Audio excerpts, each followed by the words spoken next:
Olá, tudo bem? Seja bem-vindo aí a mais um vídeo do meu canal, tá? O canal do professor Tarcísio Teixeira. E é lógico, como sempre a gente faz, pedir para você deixar, né, um gostei aí, um like, que você se inscreva nesse canal, tá? Também, se você puder comentar, a gente agradece muito. E se você gostou, compartilhe, beleza? E hoje o que nós vamos conversar? Eu vou conversar sobre um artigo, tá, de uma colega de trabalho que é Gabriela Bertolini.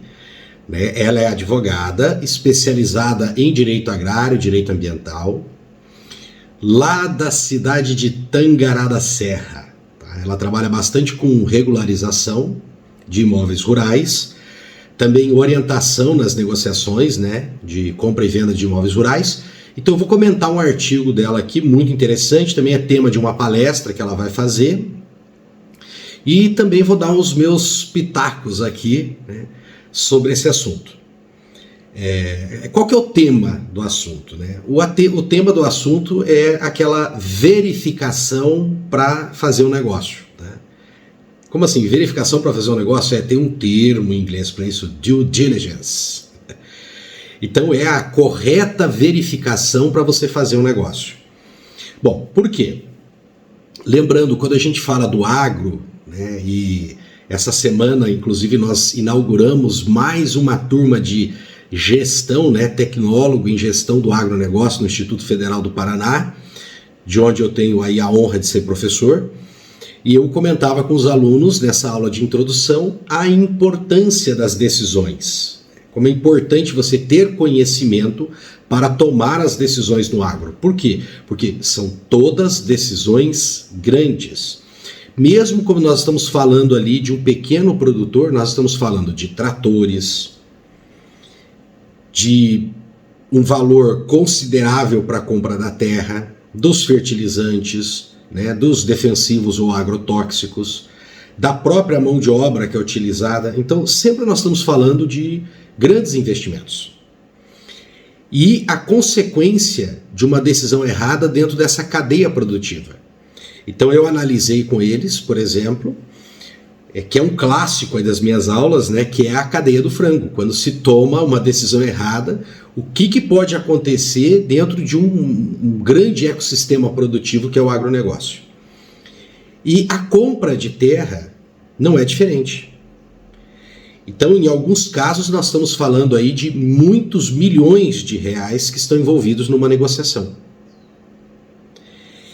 E você ter uma pessoa que tenha experiência em produzir soja, experiência na manutenção de máquinas em tratores, não significa que essa pessoa tenha grande conhecimento na área jurídica para orientar essas negociações.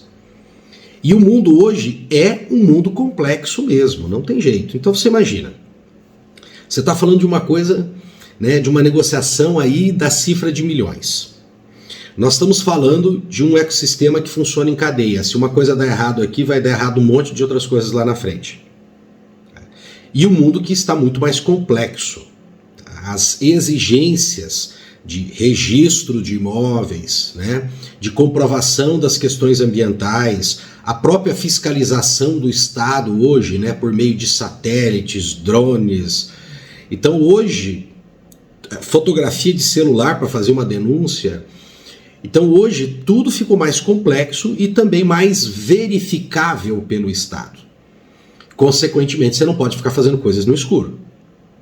Daí é que entra o papel dessa verificação da documentação. E daí que entra a importância de profissionais aí como a doutora Gabriela Bertolini e todos nós aí, né, colegas que atuamos nessa questão do agronegócio.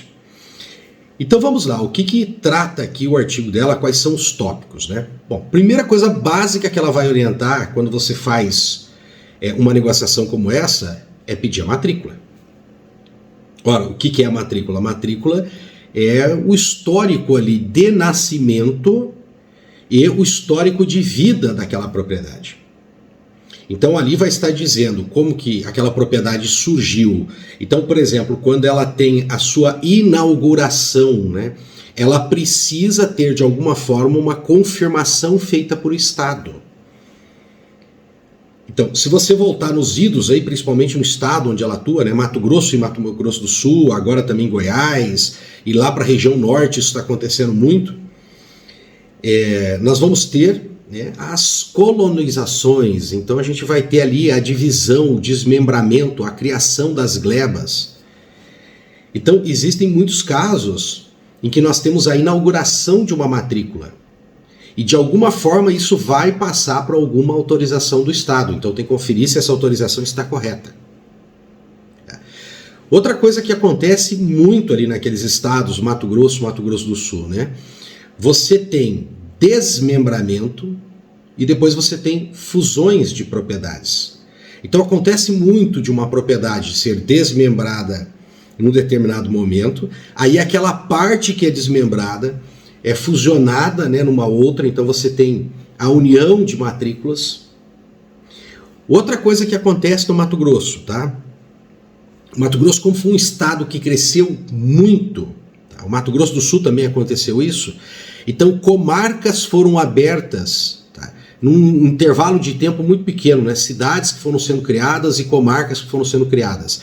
Então que a circunscrição dos cartórios de registro de imóveis, ela é fixa, ela é estabelecida, e um determinado cartório de registro de imóveis ele tem aquela circunscrição e aqueles imóveis têm que estar registrados ali.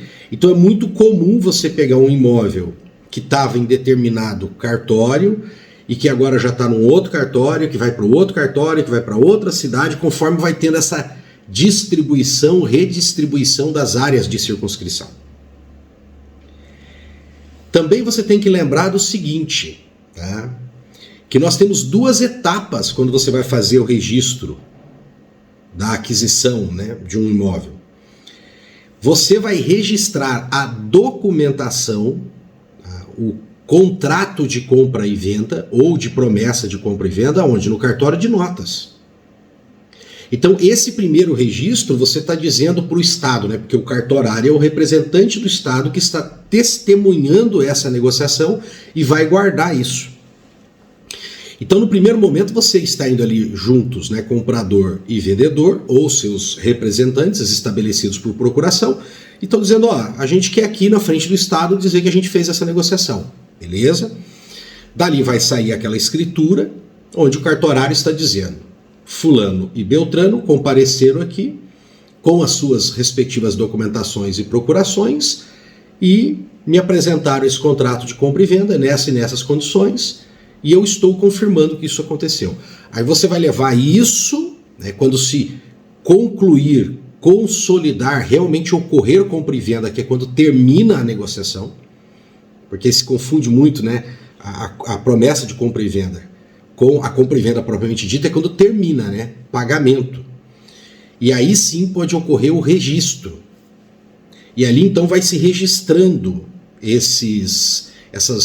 o surgimento da matrícula, os desmembramentos, as trocas de dono, de proprietário, se tem algum ônus, foi feita alguma hipoteca, foi dado como garantia de alguma coisa aquele imóvel. Acontece que isso no Mato Grosso hoje está ficando muito, muito mais difícil, mas na época em que os cartórios eram somente físicos, também foi oportunidade para muitos golpes. Muitos golpes. Propriedades que hoje ainda estão em cartórios e que na verdade elas não existem. Quando você puxa a capivara daquele imóvel, que você traciona, você vai perceber que esse imóvel não existe. Você não consegue comprovar. É uma miscelânea, né? O que está registrado aqui, quando é transferido para outro cartório, você não consegue encontrar aquela documentação e os registros estão ali de uma outra forma.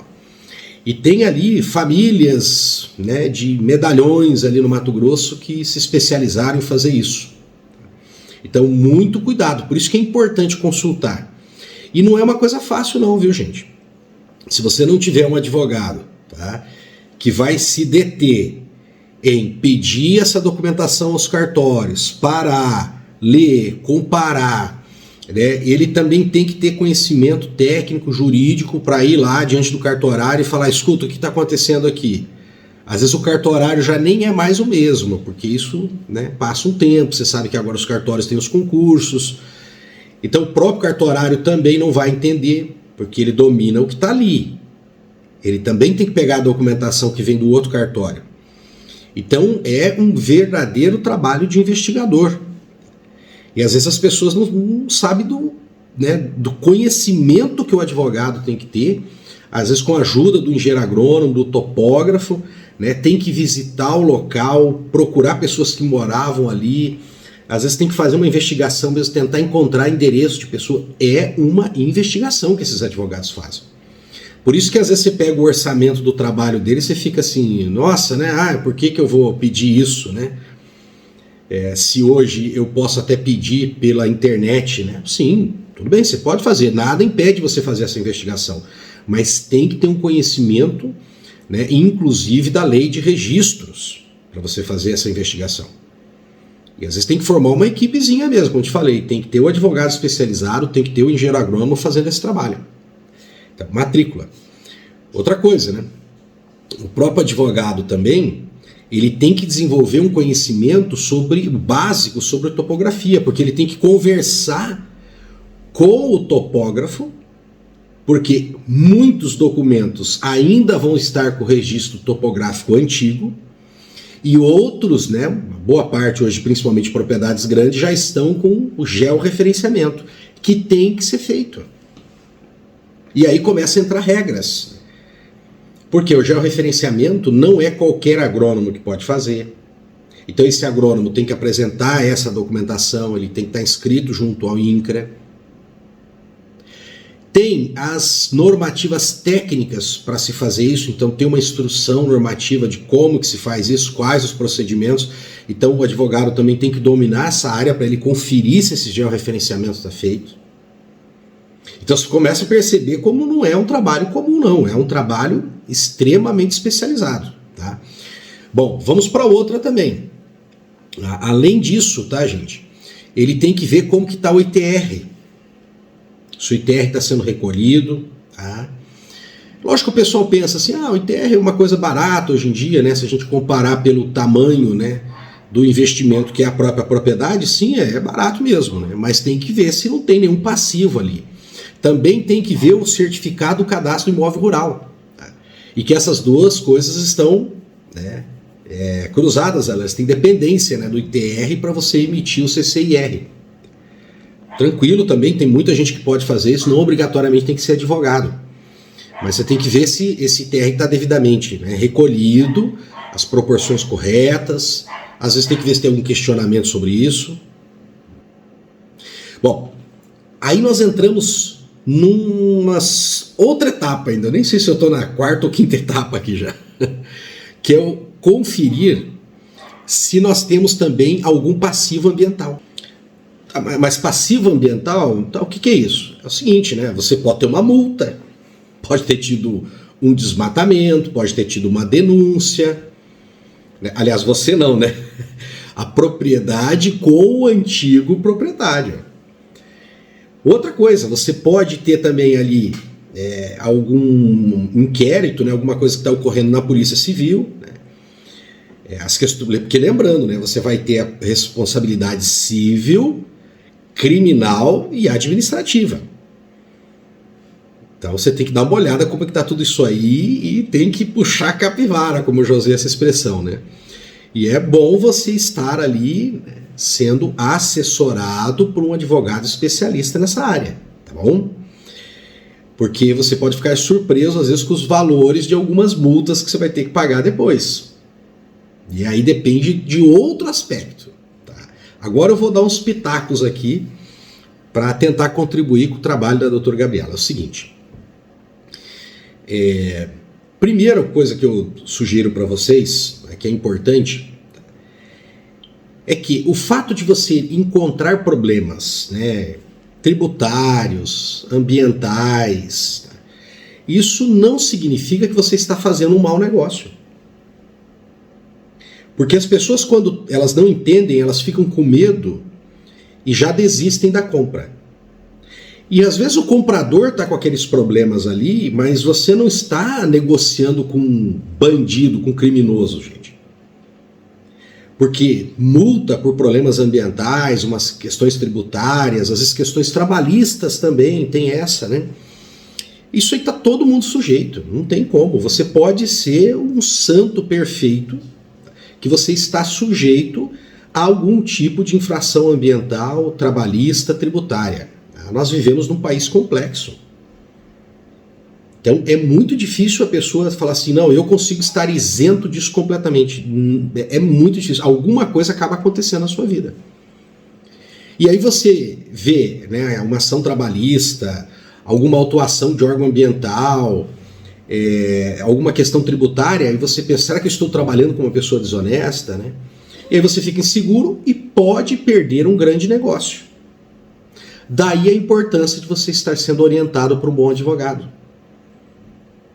Porque ele vai conseguir destrinchar esses problemas e falar para você, olha, o histórico desse problema é esse, aconteceu por isso, né? Pode ser resolvido assim, dessa forma, e muitas vezes, justamente por causa do problema, é que você está tendo uma boa oportunidade de fazer aquela compra.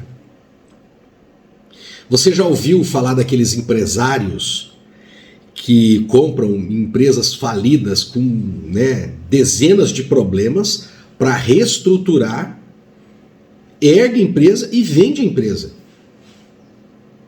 Então, propriedade rural também pode ter um monte de problema. E significam esses problemas, às vezes, um menor preço na hora de você comprar.